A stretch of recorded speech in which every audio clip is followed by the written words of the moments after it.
Hey guys, welcome to my kitchen. We're gonna do our first cook with me video on my channel. Not sure how this is gonna go. If you could see the setup that you're on right now, there's a coffee pot involved. So I just wanted to show you guys one of my go-to meals for my kid.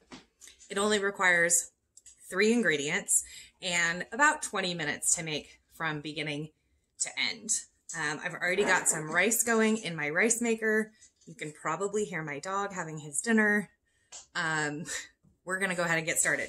So the first thing that you're going to need is some greens. I went out into my garden this morning and harvested a few leaves of kale, chard, and even some greens off the top of my beets. And that's what I'm going to chop up for my greens. So that is our big bowl of greens from the garden. Yes, they have some pest damage, but it's okay. The bugs like the food. We like too. I did wash them as soon as I picked them, brought them in, soaked them in the sink with some cold water. I even did a little bit of the salt. I'm not really sure how necessary that is with greens, but I know a lot of people do that to get rid of any extra bugs and slugs. So I did go ahead and do that. The second one is chorizo. So we are plant-based in my household, so we use soy chorizo. I actually picked this one up from Trader Joe's. Our regular grocery store carries a brand called Cacique soy chorizo. If you eat pork or beef, you can use those as well. And then the other thing is 2 cans of butter beans. They are big, fat, juicy beans, and they are so delicious. You're gonna love it. The first thing I'm going to do is turn my pan on to about medium-high heat and work on getting this package open. Okay, so here is our package, and every package is a little bit different, but this one has a little tear open thing, so I will tear that open. Okay, so once you get that out of this little outer package, it actually has an inner casing, so you just cut off these ends.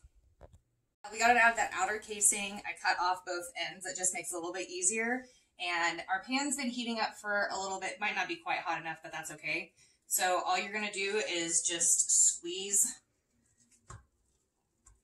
the soy chorizo or chorizo, if you're using meat, into the pan.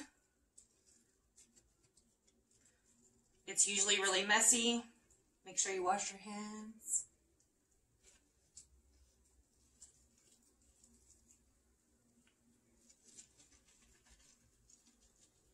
Another option would be to run a knife all the way down the casing and then just split it open, but that's how I do it. And then this goes in the trash.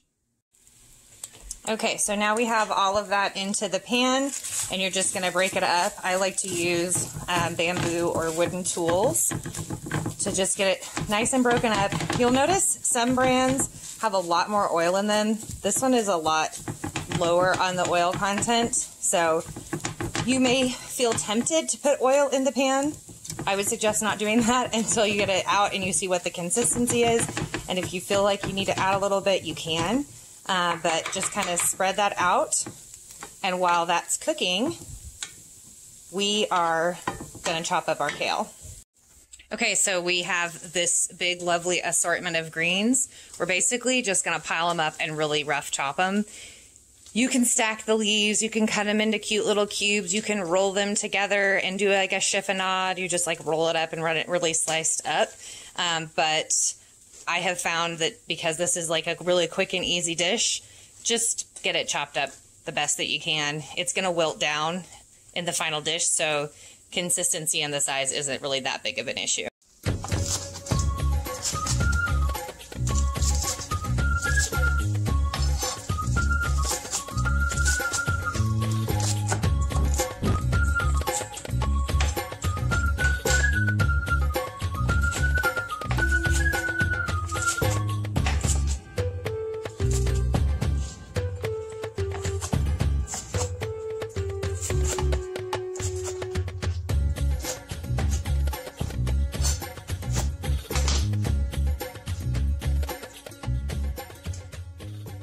Okay, so I've already stirred this a couple of times. It's still pretty dry, but it's okay. I really don't think that it needs any oil.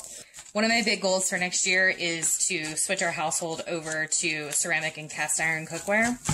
Haven't told my husband that, so if you're watching, honey, it's gonna get expensive next year. But that's okay. Right now, this is what we have, and whatever pan you have is what you should use. So you just kind of keep moving it around the pan until you start to see some of the bits start to brown up a little bit. You don't want to fry it up into crispy bits. You just want it to be cooked through. So I'll probably give this like 1 more minute, and then we are going to add our 2 cans of butter beans. Okay, so this is all cooked down. It's ready to go, and we're going to add our second ingredient. That's the butter beans. So don't drain them. Keep the liquid. That's actually what's going to make our sauce for the dish. You might go into your grocery store and think they don't have butter beans. I thought our grocery store didn't have them. It's not very popular in this part of the country, and so they only have like 1 brand, maybe 2 brands, and there's only usually maybe 10 cans on the shelf. So it'll be like a whole row of kidney beans, and then there's 4 cans of butter beans. I actually got these from the Asian Pacific Market here in town. So we haven't had this actual brand yet before, but any butter beans will do. So you just dump them into the pan.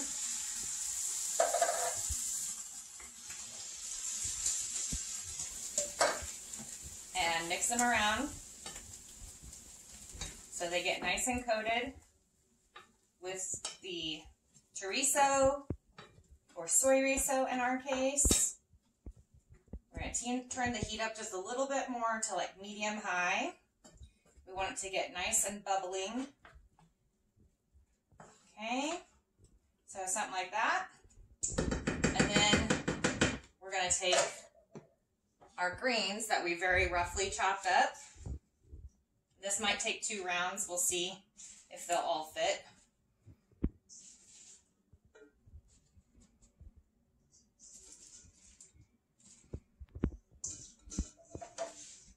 So if you didn't grow greens in your garden this year, what are you doing? I'm just kidding. You should. They're easy to grow. If you didn't grow greens in your garden and you just went to buy them from the store, I would say 2 bunches of kale would be the best thing. If they have like those bags of chopped kale, one of those bags would be perfect. So we've got the heat going. It's starting to bubble a little bit underneath. We're just going to put the lid on here, and we're going to let it steam. Okay, this has been simmering for like 2 to 3 minutes. I'm going to go ahead and take the lid off and take a look. Okay, so we can see that it's starting to wilt around the edges. It's bubbling really good. So now I'm just going to kind of gently turn everything in on itself. This helps you avoid anything sticking to the bottom of the pan,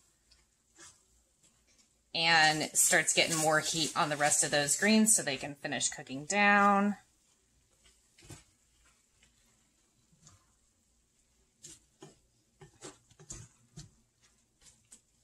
All right, so we've got everything stirred up really good. It's bubbling really well. All those greens are nice and wilted down. Again, depending on what kind of greens you're using, it may adjust the time a little bit, but kale is probably the longest cooking, and that still only took like 3 to 5 minutes total. So really, that's it. I will just turn the heat off. I'll wait for my rice cooker to finish cooking. While I wait for that, I will go ahead and put the lid back on this, and then we'll serve it up. Okay, so this is all done. Nice and cooked down. So we got a nice little bit of sauce in there. The soy riso, the beans, the greens, the rice is done. Let's dish it up. All right, so we're gonna get some of our rice out of the rice cooker. Make a nice little bed. If you're super hungry, get more rice, but it's probably about a cup and a half of rice, which is a lot of rice, I know. And then we will scoop the beans and the greens and the soy riso on the top. That's it. That's dinner. Okay, Connor's taking his first bite of the evening.